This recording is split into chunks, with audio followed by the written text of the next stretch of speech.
आप सभी का हमारे YouTube चैनल पे बहुत बहुत स्वागत है। आइए सुनते हैं माघ मास महात्म्य में 15वें अध्याय की कथा। तो बोलिए प्रेम से भगवान विष्णु की जय, माता लक्ष्मी की जय, भगवान श्री कृष्ण की जय। दत्तात्रेय जी बोले कि हे राजा, ब्रह्मा जी ने घोर से घोर पापों को मिटाने के लिए तथा प्रजा के हित के लिए प्रयाग तीर्थ की रचना किया।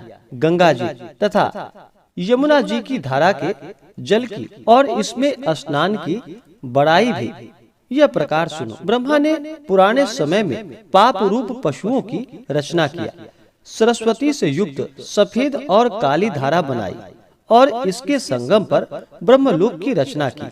सैकड़ों पाप करके भी जो गंगा यमुना के संगम में मकर के सूर्य में माघ महीने में स्नान करता है, वह फिर गर्भ में नहीं आता। विष्णु भगवान की दुर्गम माया है। हे राजन, माघ महीने में प्रयाग तीर्थ सब पापों को नष्ट करता है। देवीप्यमान लोकों में अनेक भोगों को भोग कर मनुष्य पार ब्रह्म में लीन होता है। उसके पुण्य की गिनती चित्रगुप्त अच्छी तरह से नहीं कर सकते। 100 वर्ष तक निराहार रहकर योगाभ्यास करने के बराबर फल माघ मास में प्रतिदिन स्नान करने से प्राप्त होता है। राजगृह में कुरुक्षेत्र में सैकड़ों बोझ सोना दान करने से सैकड़ों अश्वमेध तथा हजारों राजसु यज्ञ करने के बराबर जो फल प्राप्त होता है, वह माघ मास महीने में गंगा और यमुना के संगम में त्रिवेणी में प्रतिदिन स्नान करने से अवश्य ही प्राप्त होता है। पृथ्वी पर जितने तीर्थ तथा नदियां प्रसिद्ध हैं, हे राजन, वे सब माघ मास में त्रिवेणी में स्नान करने के लिए आती है।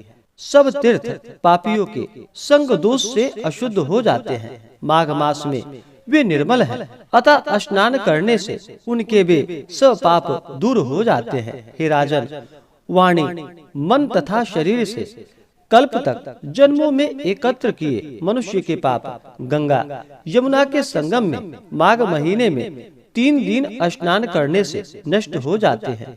और जिस तरह सर्प पुरानी केचुली छोड़ता है, उसी प्रकार मनुष्य पापों को छोड़कर स्वर्ग में जाता है। कुरुक्षेत्र में स्नान करने का 10 गुना फल वहाँ मिलता है, जहाँ पर गंगा जी की विंध्य पर्वत से मिलती है।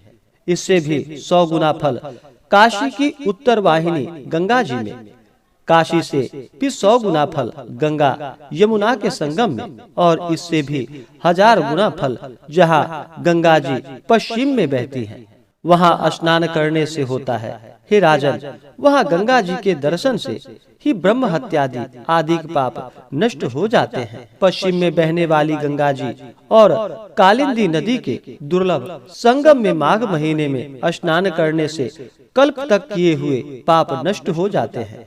अमृत को ही सागर में त्रिवेणी कहते हैं। माघ महीने में थोड़े से समय में देवताओं को भी स्नान दुर्लभ है। ब्रह्मा, महादेव, रुद्र, आदित्य, मरुतगण, गंधर्व, लोकपाल, यक्ष, गुह्यक, किन्नर और अनिमादि गुणों से सिद्ध तत्वज्ञानी मनुष्य, ब्रह्माणी, पार्वती, लक्ष्मी, शची, मैना, दीति, अदिति, रीति, संपूर्ण देव पत्नियां तथा नागों की स्त्रियां, घृताचा, मेनका, रंभा, उर्वशी, तिलोत्तमा, अप्सरागण और सब पितर मनुष्य, हे राजन, कलयुग में छिपे और सत्यादि युग में प्रत्यक्ष रूप से संपूर्ण देवता त्रिवेणी में माघ स्नान करने के लिए आते हैं। माघ के महीने में 3 दिन स्नान करने का पुण्य, हे राजन, पूर्व काल में कांचन मालिनी ने एक राक्षस को दिया था, उससे वह पापी मुक्त हुआ। माघ स्नान करने से मनुष्य पापों से छूट जाता है, इसमें कोई संदेह नहीं है। जो पुरुष इस महात्म्य को भक्ति पूर्वक सुनता है, वह विष्णु लोक को प्राप्त होता है।